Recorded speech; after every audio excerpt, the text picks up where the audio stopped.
A prepared client is my best client. How do you prepare to work with an attorney? Gather your tax returns. I always ask for 5 years.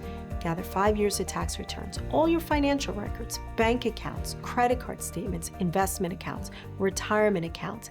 Get a sense of when did we acquire this asset? If you own your home, when did you purchase your home? Dates get fuzzy, and that's not uncommon. But to the extent you can remember when certain assets were acquired in your home, maybe artwork, that sort of thing, as well as all documentation to support that. And then anything that you owned before the marriage, hopefully somewhere in your archive of files, maybe in your cloud drive, you are going to have proof that you owned that particular asset the day before you got married. How best can you work with your support system during the course of your divorce? 1, remember that your conversations with your lawyer are privileged, but if you invite your cousin, your sister, your brother, your best friend, that piece of the conversation is suddenly not privileged. And it may seem like an archaic and cruel thing to say to a client, but when they say, "Can my sister come to the meeting?" I say, no. Because I don't have attorney-client privilege with your sister. I only have that with you. So while a support system is important and it is amazing for your emotional well-being, let your lawyer and your friends and family be your emotional support. I would advise against having them read all your court documents because you and your former spouse, if you have children, need to co-parent into your children's future. And your friend, your sister, your cousin, your mother, your brother, never forgive your spouse because they're reading these things in these court documents. And so keep it tight. You don't want these conversations in earshot of your children. Judges loathe when children have read court documents or overheard careless remarks from family members about the litigation or about the other parent. So hold everything close to your vest, allow your lawyer to be your lawyer, and lean on friends and family for emotional support, not litigation support. There are thousands and thousands of lawyers in our jurisdiction. How do you choose? Do you simply rely on a referral from your best friend, from your hairstylist, from your yoga partner? Or do you spend hours and hours researching? Hopefully, you do a little bit of all of those things. But more importantly, when you schedule your consultation, think through the entirety of your experience, from the scheduling of that call to the actual call, whether it's in person, on a video platform, or by telephone. How did you connect with this lawyer? Did you trust the lawyer? Did you appreciate the way the lawyer explained technical legal jargon to you? More importantly, did you feel seen, heard, and understood by the lawyer? Because if the lawyer is just saying, "This is the way a divorce works," how do you know that's the way your divorce is going to work? You want a lawyer that is truly your partner in helping you navigate this process. And the lawyer has got to have a listening ear, not listening for all of the gory details of when you met your spouse and why the marriage broke apart, but really listening about the outcomes that you seek.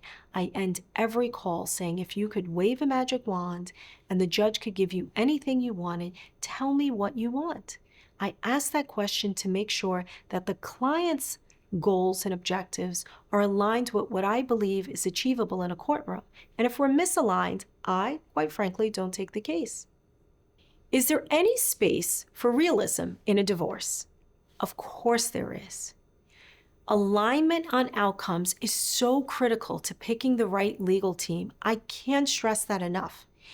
The outcome that you seek in your divorce has to be aligned with the law, with the reality of your facts, and what a typical outcome could be in your jurisdiction where you're litigating, even if you're mediating. You need to have alignment on your lawyer's skill set, on your lawyer's ability to listen to you, and your lawyer's ability to advocate on your behalf. If the lawyer's talking more than you are in your consultation, there might be a little misalignment on their listening skills. You need to be heard, your outcomes need to be clear, and if there's a misalignment on what the lawyer believes they can achieve on your behalf, you want to know that up front. Lots of lawyers sell you a bill of goods in that consultation that they know they can never deliver on, and those are the most difficult cases to settle.